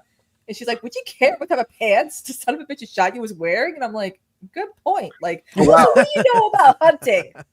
Marisa Tomei was on that Finding Your Root show, and Julianne Moore was on it and found out she was Marisa Tomei's cousin. That's Julianne Moore and Marisa Tomei are cousins? Yeah. Julianne Moore is Marisa Tomei's cousin, or I think probably distant cousin. I don't think they're like first cousin. Yeah, because there's a redhead. It's probably whoever's not Italian, obviously, because there's no way Julianne Moore's Italian. Maybe. There are Italians that are redhead, right? Not me. Yeah, what the rest of that family looks like. She has a Scottish Marisa Tomei and Julianne Moore are genetic cousins. Yeah. Wow. That's so cool. And they're both good looking. They're both hot. Wait, what is genetic cousins? What are the other? What's the other kind of cousins? Vestigial cousins. Platonic cousins? I don't know. Her mom was Scottish. I don't know. Maybe her dad's Italian. Yeah, maybe that's Scott. Yeah, maybe there's some Scottish, connections there. But it kind of reminds me when Larry David and Bernie Sanders did fight. Oh yeah, of course they're related. Yeah. Of course they are. Have you not seen them? Two Jews from Brooklyn. What a shocker! There's certain ones where people find out like their wife is their cousin, like distant cousin or something. I forget who I saw recently that they were like married and they're like, oh, you guys are distant. Oh, it was I don't know, I can't remember, but there was like one couple that was on and they're like, yeah, you guys are actually distant cousins. Huh. Well, it's like with Alabama. Speaking of Oprah Winfrey's like 18 cousins removed or whatever to Elvis Presley. I'm like, well, yeah, hello, slavery. Like, speaking of Alabama, it also has one of the longest constitutions in the U.S. Like much longer. Like Alabama. Yes. Oh God, how much? Oh God, I can only imagine what's allowed. what's listed in there. Like incest is cool, child marriage okay, death penalty for minor infractions like smoking and jaywalking, like stuff like that. Probably it's the longest in the world. It has over 900. I know they have incest written into their constitution. It's the longest in the world. It has over 900 amendments, including dealing with bingo, mosquito control, catfish, soybeans, dead farm animals, beaver tails, and prostitution. Wow, this beaver tail wearing dead farm prostitute that I found out down by the way. I need amendments for all those things. Oh, it's Kevin Bacon and his wife. Oh, Kira Sedgwick. They're cousins. Oh, yeah. You kind of see it. Yeah, they're not. Yeah, but that's I think crazy, it's Conan. Yeah, isn't that wild? Like I kind of knew that because a friend of mine was in law school years ago, but like I was thinking about it during the rewatch on this film because he was like, oh, make sure you study the entire Constitution, and was like, isn't that like crazy long? But then I didn't realize it was the longest constitution in the world. Yeah, that joke takes on a different shape at that point. Right, exactly. Yeah. Like what the hell? Like Alabama and Mississippi are always in competition to be who's the most biggest state because one of them has a Confederate flag in their state flag, and it's like yeah. That's why I'm so really. That puts you pretty high in the ranking in my book.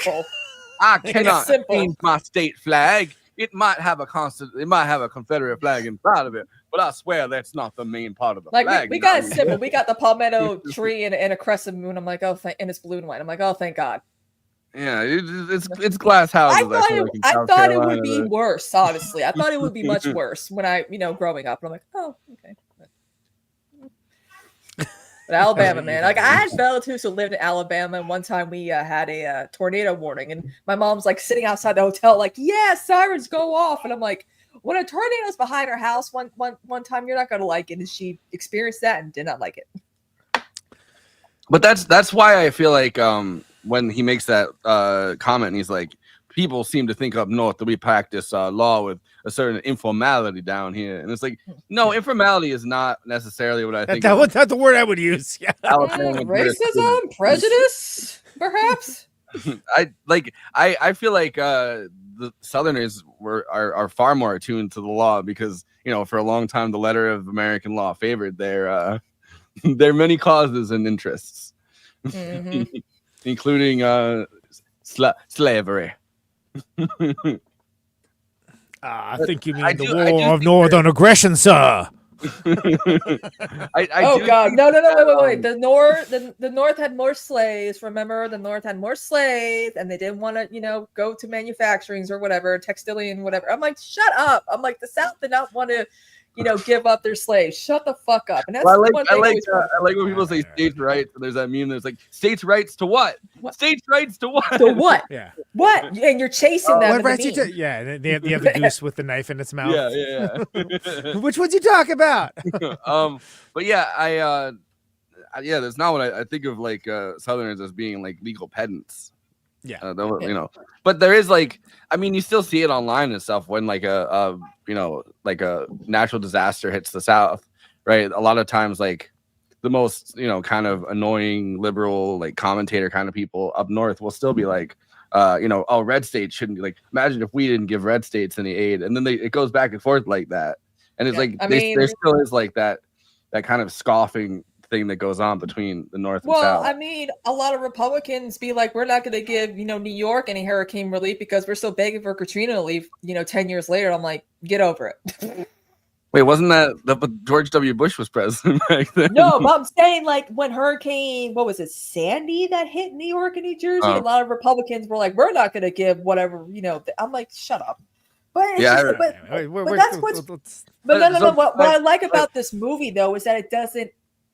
But I'm just saying, I think that's where like you can still see the like that stereotype or that kind of back and forth going on, right? Like on Twitter pretty constantly.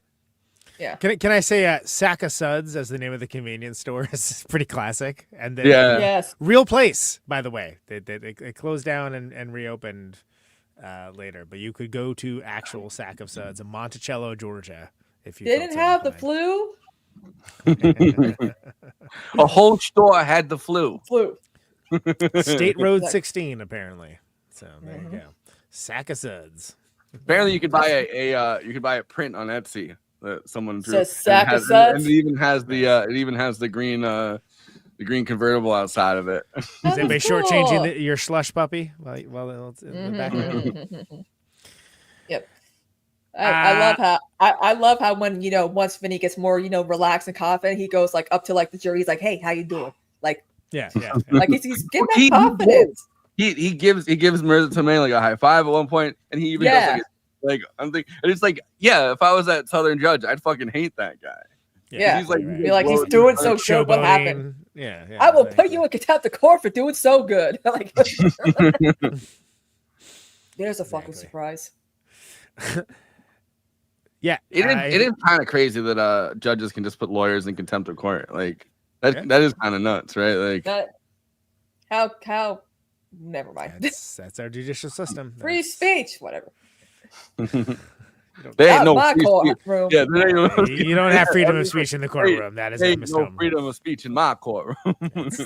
That is actually accurate. Yes. Yeah.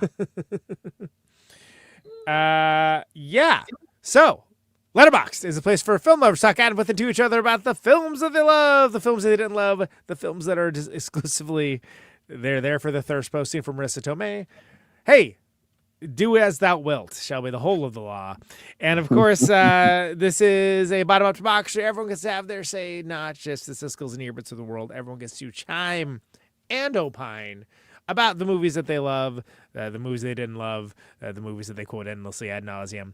And of course, these are all expressed weekly for the purpose of this bit, where they are put on screen and reacted to by the panel. These are the letterbox one-liners for My Cousin Vinny. Let's go. Italians 1, the South 0. We're just getting them back from those Italians that got lynched back in the South back in the day. We got them back by winning that court case. This time they can't do it to Ralph Macchio. About to commit a crime so Joe Pesci can be my lawyer. Amen. Do you imagine how many like family members and like other people that probably do get in fucking trouble, like in that character's family, right? Like that are gonna be like, hey, we kind of need some legal assistance. It's good we have a free lawyer in the family now. I think it also it works well too that like all the biggest laughs are at the very tail end, like in the last courtroom sequence, right? Where it's just like boom, boom, boom. Like it gives you a nice feeling at the end of the movie. I think it works well. Yeah. Well, really, it picks up once they're in the actual courtroom doing like the trial, right? Like it feels like it kind of picks up. Right. I could listen to Marisa Tomei talk about cars all day, man. In that accent? Mm-hmm. Yeah, And that would be. I feel like okay. I space out, but I just stare. I stare right into her eyes. Be like, huh? What? What'd you say?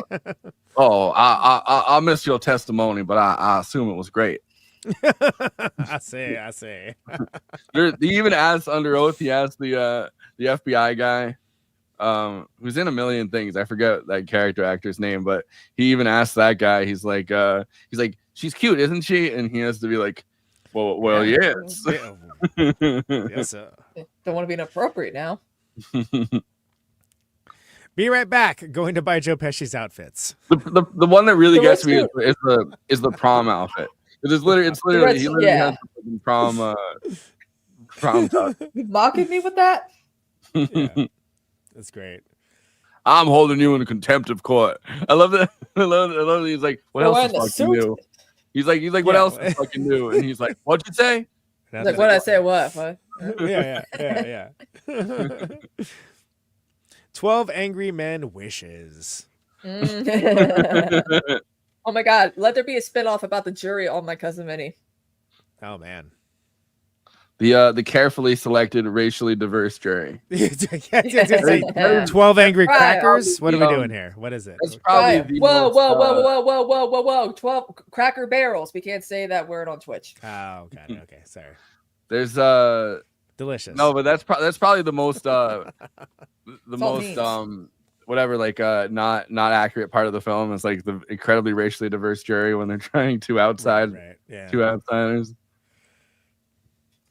Be right back. Gonna start practicing New York law so I can impress a tall, attractive Italian hairdresser with extensive knowledge on cars. It's a long game. And I don't worry, I passed the bar on my 7th attempt. Yeah. Wow, Vinny went from breaking into people's homes on Christmas to becoming a lawyer. He really turned his life around. Yeah, he went in there and they're like, you broke into that person's home and, and they left their kid there for some reason, but whatever, for the second time. But you broke into that, or I guess it was the first one he was in, but you broke into that home, right? And then the judge goes, wow, you really can argue your way out of this case. I think you should be a lawyer. Exactly. It's a secret origin. It's a prequel that was never in Bad bitch and short king combo saved the day. really are. Give it a couple decades later, it'll be like e-girls and their podcaster boyfriends. Yeah, exactly. Mounts are the same. Because Vinny had a law podcast. Oh man, Can you? What would it be called? Let's see. Well, we're gonna workshop this. Yeah, it's a Ute cast. Hey, you know what I'm thinking, Forrest? No, we're gonna name our podcast after My Cousin Vinny. Look at my MF lawyer, dog. I'm going to jail. The movie. Marisa Tomei, you will always be famous. Yeah, it really is like the perfect look at my fucking lawyer, dog. I'm going to jail. Like, Yeah. Yeah, until the end. Face. Yeah. Twist. As someone born and raised in Alabama, the obnoxiously loud train bit is real as hell. Yes. It's like difference between like being like in Aurora and she's like right by the train, like in Brighton Beach or whatever. Like northern trains are different from southern trains. You can sleep through a northern train, but trains in the south, forget it. You cannot get any sleep. That's the subway is a little bit different than we have trains here too. I mean, we have like whatever. I say these northern trains they don't carry the same presence that these southern trains do. It's the train of southern or northern aggression. It's the trains of northern aggression. Oh Lord. Come on. That's pretty good. You got to give it up for that. Trains of northern aggression. No? All right.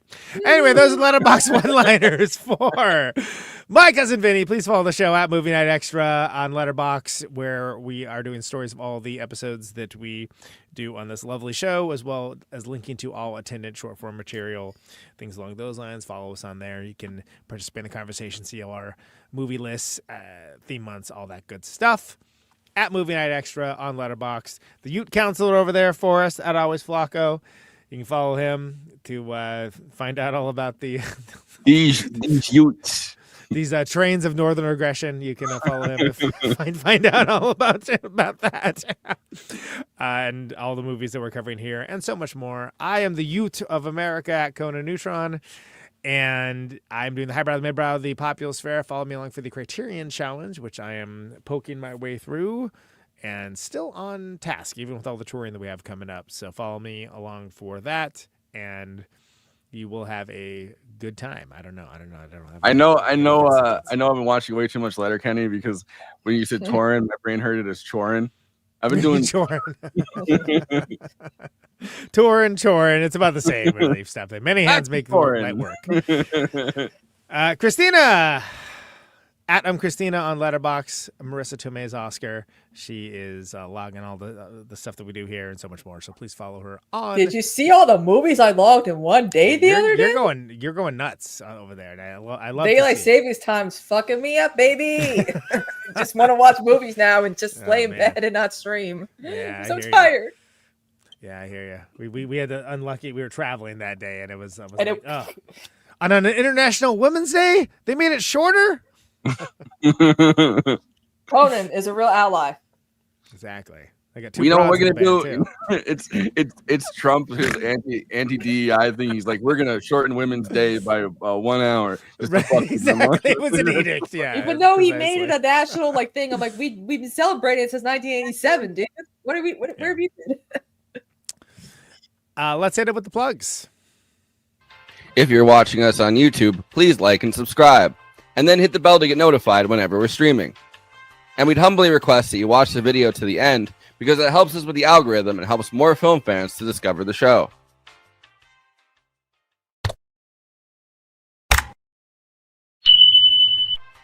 We're also monetized. If you want to get your chat questions definitely read on stream, you can always send us a super chat, which will help us keep the show going. Every cent helps. If you're watching on Twitch, you can gift us a free sub on Amazon Prime with your Prime membership. But getting subs on Twitch is always appreciated, and it helps to follow us on there as well. We also have an audio feed, which is available wherever you download podcasts, if you prefer to listen to podcasts rather than watch the stream. That's updated usually the same day we stream, but watching on YouTube and Twitch is the best way to get the show first, live as it happens. If you want to support us with a monthly donation and get access to all of our after parties forever, which go patron only after we do them, you can become a patron at patreon.com/movie night extra. Link is in the description for that. It really helps us keep the show going since we do have some expenses to make this happen. We also have a Discord community. Link is in the description for that. We sometimes watch movies we cover on there. We get into conversations about everything from film to TV shows to related podcasts. We even have a Discord channel for memes. It's really fun on there. You can find us on all the social media platforms: Facebook, Instagram, Blue Sky, Twitter, and Threads. You connect with us on all of those. Talk to us. We'd love to hear from you. Lastly, we recently made a TikTok at Movie Night Extra where we're putting up short form clips from the episodes. Okay, passing this to Conan so he can tell you about his music and this week's Protonic Reversal. Conan, who's on Protonic this week? Yes. Protonic Reversal. I remember that show. This week there's 2 more Protonics before I'm out on tour. And this week it is Robert Cassis of the Great 1001 Album Complaints podcast and the band The Beverly Crushers, the only Star Trek themed rock band that I personally know. And they're great. I'm excited to talk to Rob. He's awesome, very knowledgeable guy, played in a bunch of other great bands as well. And then next week after that is Brian Giles of Red Fang, which will be the longest gap between appearances because he was on episode 7 of the podcast, which of course was in 1885 or something like that. So it was a while ago. I'll say episode 7 of okay. So long break for there, and then of course so ProtonicReversal.com for those $1 a month, Patreon.com/ProtonicReversal for advance access, $1 a month. Stay tuned on all that. But there will be a few week Protonic hiatus because Conan Neutron and the Secret Friends are going to be on tour. So we're playing in Chicago, Milwaukee, Madison, Kenosha, and then we go to where are we going? We're going somewhere. I'm trying to remember where it is. Exactly. We're gonna. I feel like Conan in Japan is like some like I feel like that's something. I feel like that's something that already is. So if you know folks in Japan or you got like suggestions for places we should go, I mean, we're going to be there for 2 weeks. We're playing Tokyo, we're playing Osaka, we're playing Fukuyama City. Go to a spa. Yeah, we're I'm excited, very excited for this. It's going to be very cool. Go to cat cafes. Cat cafes are on the agenda. Of course, new Conan Neutron Secret Friends record, The Way of the Neutron, available for pre-order. Way of the Neutron. Who Dare's already streaming on the non-Bandcamp streaming services as well. Sharks Keep Moving, second single goes up on Thursday. And then Villain of Circumstance comes up shortly after that. But the whole thing being available to the world at large on the 20th. And then LPs and CDs shipping end of April, beginning of May, something along those lines. It's my favorite record we've ever done. So, awooga. Thank you. Caterwaul, of course, in May of this year, too, 23rd, 24th, 25th, 26th. If you're anywhere near the Minneapolis area or want to travel for weird, loud, noisy music, please go to Caterwaul, purchase an advance pass. It's a great time. Your host, Forrest, will be there as well as me, so he'll be too busy to talk to you, just like me. But it's a good time. It's a good time, so get on that Caterwaul train. The Unkind Rewind podcast. Caterwaul train coming through. Caterwaul train coming. Ooh. Oh, meow, meow. Meow, meow. Yeah, exactly. That I did with Josh Dugan and Sean. The first part of that is coming out on Thursday. So that is they do a sort of pre-interview screen thing where we talk about it, where, spoiler alert, I ended up picking Pump Up the Volume. And then the second part of that's going to be next week where I have revisited the movie. So Unkind Rewind, check that out. Apparently, we're like, I'm going to Caterwaul, and then a week after that, I'm going to a rave in Washington, D.C. I actually have plans of what to do for like a something besides this show. Wow, crazy. I'm coming up. I'm going to be on the Getting Out podcast coming up this Thursday, and I'll share that along when that is out, and then whatever comes next podcast I was on last week with Tom is up as well. There's a few other media appearances coming. Can you tell I'm doing a press cycle because I'm all over the damn place? But all of this is in service of the new records, neutronfriends.bandcamp.com. You all up north might think that we treat press cycles with a certain amount of informality down here. You would be mistaken. A certain amount of informality. I do like he could have. Fred Gwynne could have foghorn leghorned it up a little more than he did, and I think he did just the right amount. Like, if he did his Herman Munster, I'd be like, what? Yeah. So that's what's going on with the Neutron. Kristina, what do you got? Well, we've reacted to Sam Cedar versus the weirdo conservatives on Jubilee. Some of them believe that we should be xenophobic nationalist country and that, women should submit to their husbands and that gay people should not exist. Girl's not even fucking American. He's an immigrant from Canada. Awesome.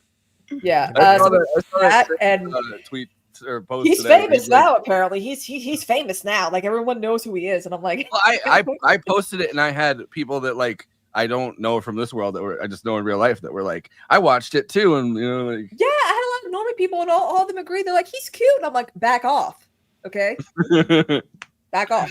no, Like, he's too famous to ever come back on. Like, dude, all my normie friends are like, yeah, I know about Jubilee. They're like, this Sam Cedar guy's smart on, but he's a cutie. And I'm like, thanks, cool, I know him.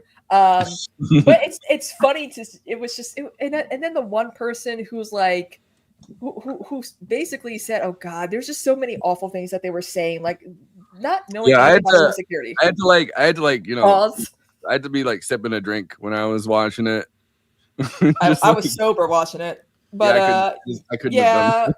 Also tomorrow, Vasora official and I we're gonna watch The Breakfast Club on stream because it's free on YouTube and we're gonna collab. She doesn't watch much movies. Like we should, if there's someone we should get on the podcast, it's her, just to make her watch more movies. Yeah, so that's provide a service. Sure, yeah, absolutely. Yes, exactly. So she's like, so that's gonna be fun. I don't think she's ever seen The Breakfast Club before, so that's gonna be eye opening. And of course, I have a private meeting, a special thing with the letter hack, but that's not gonna be on stream. Private meeting in secret. We talk about things you do not know. It's gonna be on Thursday. We're gonna figure out what are we doing? I think everyone just blasted past it. I did a real time song parody, and like I know. I just thought it was to go from Way of the Neutron. And then of course Friday streaming, whatever. I think there's gonna be a new Dark History Bailey Sarian to watch. She's been doing a lot of good stuff lately. Dark history of like vaping and aphrodisiacs and all the good shit. It is pretty funny that like the rise of Twitch has made it just so that like you can just watch like you can watch videos that you already wanted to watch, but like other people can watch you watching the video. And then someone else can watch you watching it. Like you could just the inception of react videos. Yeah, exactly. Yeah. And of course Saturday we're doing, Shadow Saturday. Things are getting weird. We're getting close to Adam, the Frankenstein monster, to getting his Eve. Maggie's actually started to remember all the shit Barnabas said to her at the beginning of the series. So that's finally 2 years into that. That's what soap operas do, though. They'll circle back to a storyline finally after God knows how many times we've forgotten about it. So, and it's Sunday Funday, of course. I had a mindfuck one time when I was working for Michael Brooks' show where I edited a clip for Michael, and then the person who the clip was about watched that clip on their video. So then I saw them watching the clip of them and it was like it just kept going back and back and back. And I was thinking, like, I was like, how many? Like, do you think we could figure out a way to get it so that it's like an infinite amount of like watches, like reacts to. Yeah. Yeah, well, there's like Hassan reacts to Ethan's video that has a clip of him, so he's reacted to himself and reacted to Ethan, and it's like I'm like, I can't tell which video, I can't tell which Hassan's talking. Like, is he on stream or is it from the video? I can't tell. I can't tell. I've always wondered, like, can you get an infinite amount of that, like that exact thing, right? Like, can you just keep getting people to react to the video of you reacting to them, reacting to you, reacting to them, reacting to you, reacting to them? How far back could you get it? I mean, Sans reacted to the Jubilee video this week, so it's like, what? The show version of that is on Instagram when you like add a post and then like you tag someone and then they add the post and they tag you back and you add it again and it gets smaller and smaller. And my trick is if you get 4 or 5 of them, you just put a little astronaut floating around because it looks like 2001. It's good. It's good trick. What's the next episode, guys? Friday. We want more. Enough of these broads. We want some angry men is what we're looking for. 12 of them specifically. 12 Angry Men. One of my very favorite movies of all time. Yeah, it's such a good like teleplay too, or play. If you get 12 people, because I remember I was in English class when I was in 11th grade or 12th grade, and we all read the parts of the people in 12 Angry Men. Like we did it. As it's a great acting exercise. Yeah, absolutely. Yeah, for play. Sure. Yeah. So so that's coming up. That's coming up next, and then Legally Blonde is after that. Wow, these blondes are legal. What? They made blondes legal. Legally Blonde. Did she just turn 18? There you go. They're making a prequel series about Elle Woods' life. I'm like, but isn't that like the first like 22 10, 15 minutes of the movie. Yeah, like, whatever. Nobody pays attention to anything. And then we're closing out Justice Night Extravaganza with Anatomy of a Fall with Kev from the Danger podcast. So that should be good. I think so. The first time I watched Legally Blonde all the way through, right? Because I've seen scenes from it, but the first time I watched it all the way through, I was like high off my ass on an edible during the pandemic, and it was just like, I think my favorite part was the part about the perm. I'm like, I remember watching when I was younger, and I'm like, Mom, you used to do hair, right? She's like, yeah. I'm like, you cannot get your hair wet after a perm, right? She's like, no. I'm like, this bitch is guilty. Wow. She's like, wait, what? I'm like, this girl's guilty in the movie. She got a perm and she went into the shower. She's like, okay, Tina. Josh said, Happy Women's Month. Thank you. There you go. 12 Angry Men on Women's Month. 12 Angry Men. Really, it's Women's Month and there's 12 Angry Men. What are we even doing here? Yeah, exactly. What are we doing? But we'll have an after party on Friday. Oh yeah, thanks to folks who came out to the West Coast shows. Got to meet Zach Marsh in person. Friend of the show, Zach Marsh. He was awesome, and took a picture of him in front of Zach Dracula, the band. But so isn't he in the country illegally? Yeah, that was my joke when you sent that was all right. Now call ICE on him. Right. But yeah, I thought that was nice. That was cool. I probably could have hit Adam McKay, but I didn't think about it until way too late. Well, it's hard to contact him because he's only on Blue Sky now. So, well, you can also use email, but yeah, that's true. Got to get him back on. Thanks. You can only. Hey, we can have him over for the other guys. Well, no, we can't do that to Conan. You can only contact people by adding them on a post in front of everybody, and like, hey. Why haven't you answered my DM, Adam McKay? Yo, no, I love going. Yo, DM me back. It's good. It's good. You're talking about, like I said, we're talking broadcast news the other week. I was like, all right, yeah, it's a good movie. But we got shoot.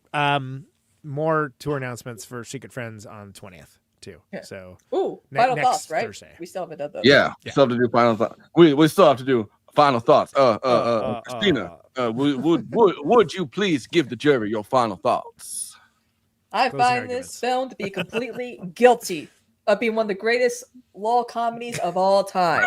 If you haven't watched this film, what the fuck are you doing with your life? If you're a mechanic, I say stay away. If you're a lawyer, I say you're probably going to watch this in your law class. So, yes. And also, Marisa Tomei's Oscar was so deserved, okay?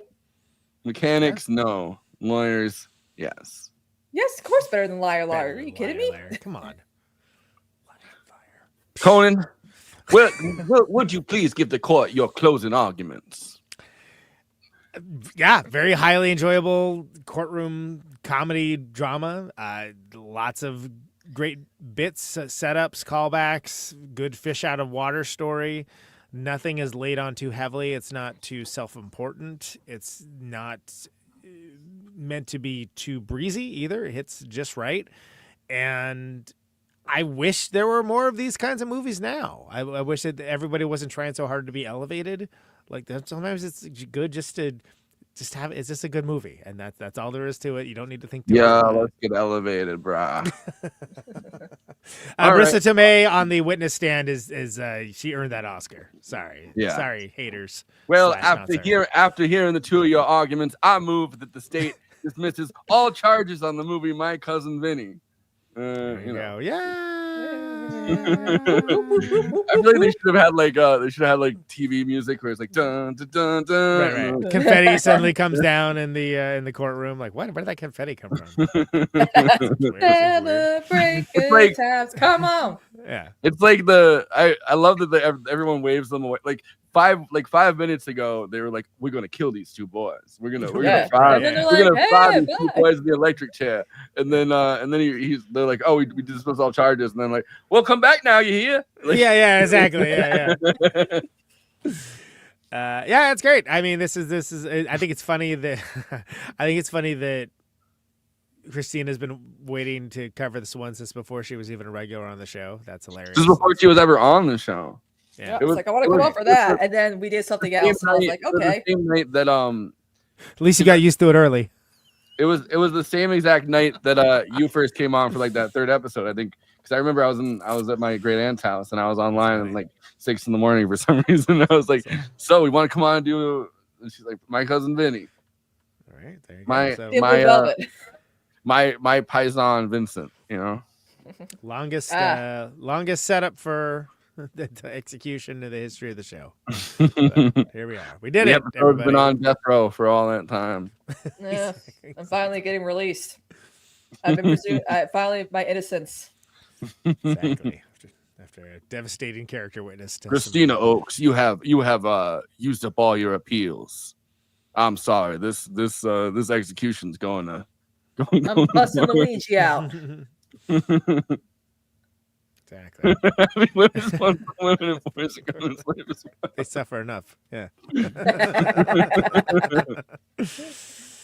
Yeah, we lost our kitty last week, so it's a kind of a rough time in the Neutron household right now. But well, going to Japan and going to all those kitty cafes is gonna be a lot of fun. Oh, it's on the agenda. That was on the agenda before anybody even said it. Like, just go lay down and they'll just be all over you. They might not. They might eat you. They might think you're dead. Just don't pretend you're dead. They'll eat you. When I was in Japan, I had a pussy all over me. Be like, oh really? You'd be like, yeah. See, look at this picture. What were you thinking? God.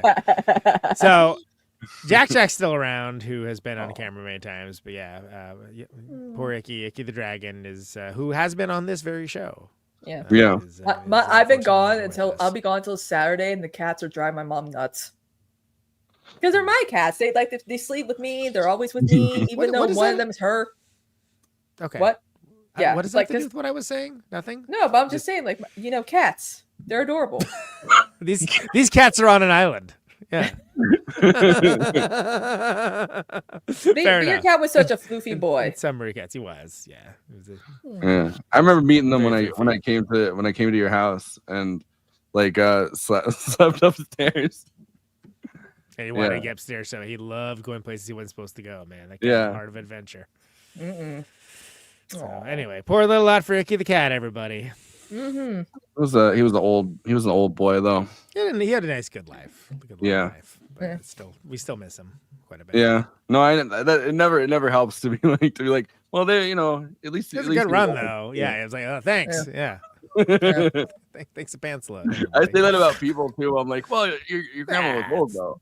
And they're are you gonna get another cat, Conan, so that he has a companion? Yeah, so that's the question because Jack's so social. Like he is just walking around the house like meowing. Like where is he? Oh yeah, give him a little friend. Sad, so yeah, and he's never. I was thinking about it. He's never been in a single cat household before.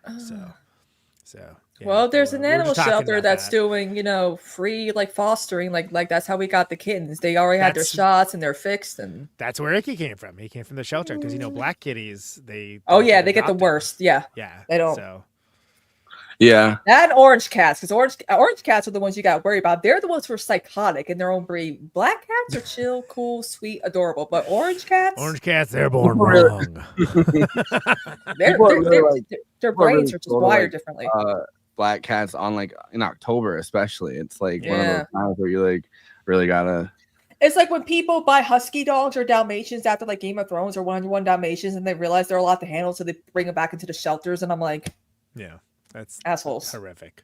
Horrible. My neighbor across the street got a Dalmatian because he's like a volunteer firefighter.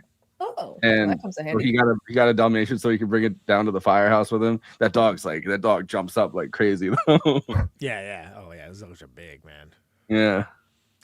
Which pet will help me get a woman like Marisa Tomei? Good question. I feel like asking the wrong podcast. I feel like she's a cat. What do we know from it? Yeah, she's a cat. Or a small dog. I could see her carrying around like a small dog. A schnauzer. Mm-hmm. I'll do it. But yeah. There you go. My cousin Vinny. We'll see you on Friday. Yeah, we're gonna have some angry men. 12 of them. Get a blonde wig. Vinny, get in here. These men are getting angry. Well, good time.